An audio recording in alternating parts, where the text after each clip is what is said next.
Nobody is talking about this. And I don't know if it's just me, but over the last 50 years, I have been totally confused by when Jesus is on the cross, he says, my God, why have you forsaken me? Why? Why would he say that? I mean, if we read the account of Jesus through Matthew, Mark, Luke, and John, he is in total control the whole way. One of the ways I tried to work this out was, it must be a language problem, a translation problem. He's not really saying that, but in the original Aramaic or the original Hebrew, that's what he is saying. The problem is they translated in the text, so there's Aramaic and Greek. So it can't be a translation problem because it's already translated.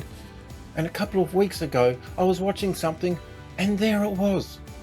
I had never thought of this before, but before I get into that, there is one thing I just need to explain. If we were in Jesus' day and I wanted to tell you about the first book of the Bible, I wouldn't say Genesis 1, I would say in the beginning, and you would go, okay, I know where that is. It's the first book, I already know the story. Let's try a different one. Psalm, 22. My God, why have you forsaken me? Wait a minute. Jesus isn't saying, why have you forsaken me? He's giving you a Bible study. He is talking about Psalm 22. This is written 500 to 1,000 years before Jesus was even born. Psalm 22 is about King David when he is surrounded by enemies and he writes this poem. Now he uses hyperbole, he goes overboard, he tries to express his pain, his anguish. And in so doing so, we jump forward to the New Testament with Jesus on the cross. And those hyperboles and those exaggerations are now literally on the cross and happening as we read.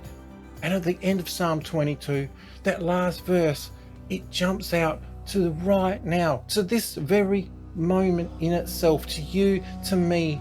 My God, why have you forsaken me? Why are you so far away from saving me, so far from the words of my groaning? Oh my God, I cry out by day, but you do not answer, by night, and am not silent. You are enthroned as the Holy One. You are praise of Israel. In you our fathers put their trust. They trusted and you delivered them. They cried to you and were saved. In you they trusted and were not disappointed. But I am a worm and not a man, scorned by men and despised by the people. All who see me mock me. They hurl insults, shaking their heads. He trusts in the Lord. Let the Lord rescue him. Let him deliver him, since he delights in him. You brought me out of the womb. You made me trust in you, even at my mother's breast. From birth I was cast upon you. From my mother's womb you have been my God. Do not be far from me. Your trouble is near, and there is no one to help. Many bulls surround me, strong bulls of Bashan encircle me. Roaring lions tear their prey, open their mouths wide against me. I am poured out like water, and all my bones are out of joint. My heart has turned to wax, it has melted away within me. My strength is dried up like a potsherd, my tongue sticks to the roof of my mouth. You lay me in the dust of death. Dogs have surrounded me. A band of evil has encircled me. They have pierced my hands and my feet. I can count all my bones. People stare and gloat over me. They divide my garments among them and cast lots for my clothing. But you, O Lord, be not far off. O my strength, come quickly to help me. Deliver my life from the sword, my precious life from the power of the dogs. Rescue me from the mouth of the lions. Save me from the horns of the wild oxen. I will declare your name to my brothers. In the congregation I will praise you. You who fear the Lord, praise him. All you descendants of Jacob, honor him. Revere him, all you descendants of Israel. For he has not despised or disdained the suffering of the afflicted one. He has not hidden his face from him, but has listened to his cry for help.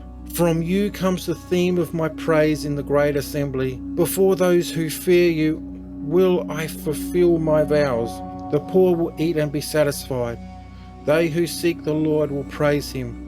May your hearts live forever. All the ends of the earth will remember and turn to the Lord, and all the families of the nations will bow down before him. For dominion belongs to the Lord, and he rules over the nations. All the rich of the earth will feast and worship. All who go down to the dust will kneel before him, those who cannot keep themselves alive. Posterity will serve him. Future generations will be told about the Lord. They will proclaim his righteousness to the people yet unborn, for he has done it. And in the same voice, Jesus is on the cross and says, it is done. Go do something awesome for God, and I'll catch you in the next one.